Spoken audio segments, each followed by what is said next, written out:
बिहार में अवैध शराब के बरपती कहर के बीच मुख्यमंत्री नीतीश कुमार शराबबंदी के मुद्दे पर लोगों का मन टटोलना चाहते हैं और जनता के मन की बात जानने के लिए नीतीश कुमार एक बार फिर से यात्रा पर निकल रहे हैं। उनकी ये यात्रा 5 जनवरी को चंपारण से शुरू होगी। यात्राओं के जरिए कभी जनता को जागरूक करने तो कभी उनका मन टटोलने की नीतीश कुमार की पुरानी रणनीति रही है। और इस यात्रा के फायदे नुकसान की चर्चा से पहले अगर उनकी पुरानी यात्राओं की बात करें तो पहली बार सीएम बनने के बाद से वो करीब 1 दर्जन बार यात्रा निकाल चुके हैं। 2005 में न्याय यात्रा। नीतीश कुमार जब बिहार के मुख्यमंत्री नहीं बने थे, किसी भी पार्टी को पूर्ण बहुमत नहीं मिला था, तब उन्होंने ये न्याय यात्रा निकाली थी। 2009 में विकास यात्रा।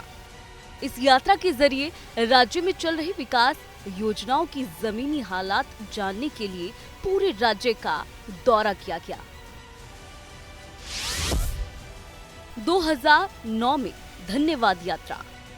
लोकसभा चुनाव में जीत के बाद जनता को धन्यवाद देने के लिए ये यात्रा निकाली गई।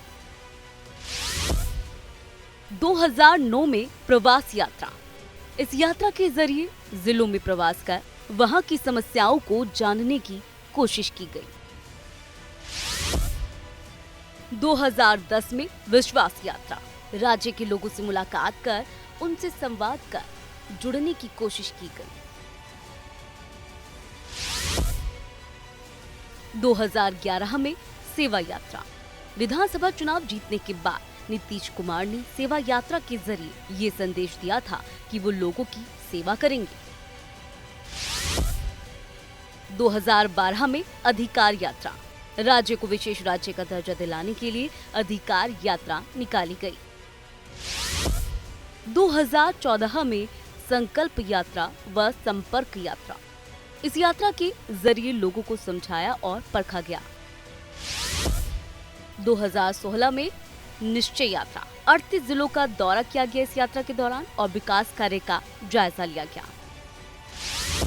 2017 में समीक्षा यात्रा। इस यात्रा के जरिए योजनाओं के क्रियान्वयन की स्थिति का जायजा लिया गया। 2019 में जल जीवन हरियाली यात्रा। इस यात्रा के जरिए जलवायु परिवर्तन से निपटने के लिए अभियान चलाया गया। 2021 में समाज सुधार यात्रा। इस यात्रा के जरिए लोगों से समाज की कुरीतियों के विषय में बात की गई। इस बार यात्रा का मुख्य केंद्र बिंदु शराबबंदी पर लोगों का मन टटोलना है, क्योंकि शराबबंदी के मुद्दे पर नीतीश चौतरफा घिरे हुए हैं। उनकी सहयोगी आरजेडी भी पूरी तरह शराबबंदी के पक्ष में नहीं है, जबकि कई विरोधी दलों का आरोप है कि जब राज्य में अवैध शराब का धंधा खुलेआम चल रहा है तो शराबबंदी का मतलब ही क्या है। इसके अलावा राजस्व का नुकसान अलग से है। नीतीश का शराबबंदी पर अपना कड़ा रुख है, लेकिन हाल ही के दिनों में अवैध शराब से हुई मौतों के बाद नीतीश बैकफुट पर है। ये अलग बात है कि वो लगातार आक्रामक दिखने की कोशिश कर रहे हैं। फिलहाल भारी ठंड के बीच नीतीश की यात्रा को कितना समर्थन मिलता है, ये देखना दिलचस्प होगा, क्योंकि इस मुद्दे का चुनावी मुद्दा बनना तय है। और अगर लोगों ने नीतीश का समर्थन किया तो फिर वो इस मुद्दे पर विरोधियों को घेरने की रणनीति बना सकते हैं। आज तक ब्यूरो।